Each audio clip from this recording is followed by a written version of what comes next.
அதிகமாயிட்டு இருக்கு. அதுதான் ரொம்ப சந்தோஷமா இருக்கு. எப்பவுமே ஒரு 65% 67% தான் ஓட்டிங் இருக்கும். இந்த தடவை ஓட்டிங் அதிகமாக இருக்கும். ஸோ அது ஒவ்வொரு பூத்தில் போகும்போது மக்கள் வந்து வாக்களிக்கிறாங்க. அதை பார்க்கும்போது ரொம்ப சந்தோஷமா இருக்கு. எப்படி இருக்கு உங்க வெற்றி வாய்ப்புலாம் எந்த அளவுக்கு இருக்கும்னு அது எதிர்பார்க்குறீங்க? என்கிட்ட நீங்க கேட்கக்கூடாதுல்ல, மக்கள் கிட்ட தான் கேட்கணும். ஒரு ஆட்சி மாற்றம் இருக்குன்னு ஒரு இது இல்லைங்க, ஜெயிக்க வைக்கிறதுக்கா இதான் போலிங் வந்து 2011 ரொம்ப அதிகமா இருந்ததுங்க இந்தியாவில். இல்லைங்க, 2019 பிஜேபி திரும்ப இந்தியா ஃபுல்லாக வந்ததுங்க. 303 எம்பிஸோட நாங்கள் சிங்கிள் ஹேண்டட்லி லார்ஜஸ்ட் பார்ட்டி உலகத்திலே.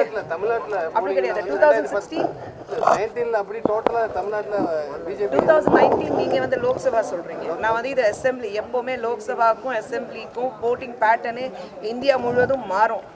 சரிங்களா? சரி, இப்போ வேற எங்கேயாவது இவிஎம்ல ஏதாவது ப்ராப்ளம் ஏதாவது வந்திருக்கா இது வரைக்கும்? ஏதாவது இல்ல, காலையில வந்து ஒரு 4 இடத்துல இவிஎம் வந்து நேரத்துக்கு சரியா வேலை செய்யல. பட் அது 1 மணி நேரத்துல சரி பண்ணிட்டாங்க. அது இப்போ கரெக்டாக போயிட்டு இருக்கு. உங்க தொகுதிக்கு உட்பட்ட பக்கத்துல தக்கர் பாபா வித்யாலயா ஸ்கூல்ஸ்ல ஒரு மோர் தென் 200 ஓட்டர்ஸ் வந்து டெலீட் பண்ணிருக்காங்க. நேம் டெலிட் ஆயிருக்குன்னு ஒரே பிரச்சனை நடந்தது. உங்க கவனத்துக்கு வந்ததா? என்ன இல்லை, காலையில வந்து உண்மையிலே எனக்கு வந்து கவனத்துக்கு வந்தது. அது ஒரு குவார்ட்டர்ஸ் டிமாலிஷ் பண்ணதுனால ஓட்டர்ஸ் லிஸ்ட்டே வந்து டிலீட் ஆயிருக்க சொன்னாங்க. அந்த இன்னைக்கு தான் அங்கே பூத்துக்கு வந்ததுக்கு அப்புறம் தான் தெரிய வந்தது. இது ஈசி கிட்ட சொல்லியிருக்கோம். அவங்க என்ன ஆக்ஷன் எடுக்கிறாங்கன்னு தெரியல. பட் கண்டிப்பாக வந்து ரொம்ப வருத்தப்படக்கூடிய விஷயம் அது.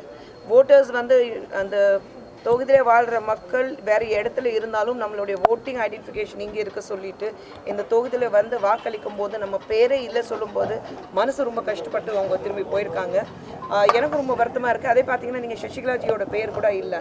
மயிலாப்பூர் தொகுதியில் எங்கள் அத்தை பேர் கூட இல்லை. ஸோ இதெல்லாம் பார்க்கும்போது சில இடத்துல வந்து பேர் இல்லாத பட்சத்தில் வெளியில் போயிட்டு வாக்களிக்கணும்னு மக்கள் நினைக்கிறாங்க. ஆனால் பேர் இல்லாத பட்சத்தில் நிச்சயமாக அது வருத்தப்படக்கூடிய விஷயம். இந்த விஷயத்தில் ஈஸியாக இன்னும் எந்த அளவுக்கு எஃபிஷியண்ட்டாக ஒர்க் பண்ணணும்னு நினைக்கிறீங்க? அவங்க நல்லா பண்ணுறோன்றாங்க, பட் நிறைய பேர் ஓட்டர்ஸில் நேம் இல்லை, எங்கேயோ ஒரு தவறு நடக்குது. அந்த தவறு எதுக்காக நடக்குதுன்னா ஃபுல் ப்ரூஃப் எதுவுமே கிடையாது.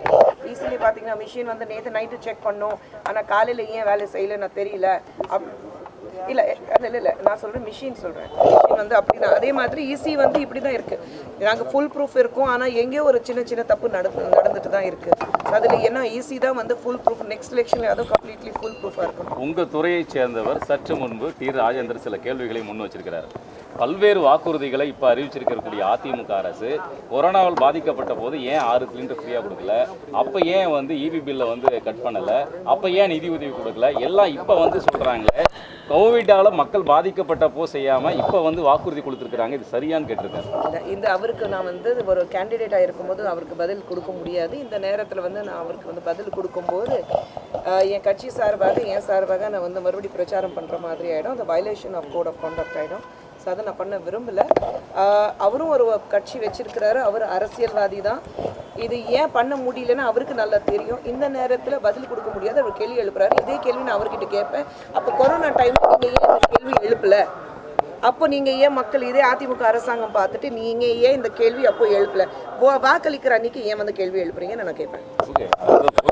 வந்து மக்களுக்கு நிறைய ஹெல்ப் பண்ணணுங்கிற கோரிக்கை அவர் கட்சி வச்சிருக்கிறாருல்ல, அப்போ அவர் வந்து இந்த கேள்வி அப்போவே கேட்டிருக்கலாம்ல, மக்கள் சார்பாக கேட்டிருக்கணும்ல. அவர் ஏன் கேட்கல? ரைட், நெக்ஸ்ட் அவ்வளோதானே? Okay, thank you.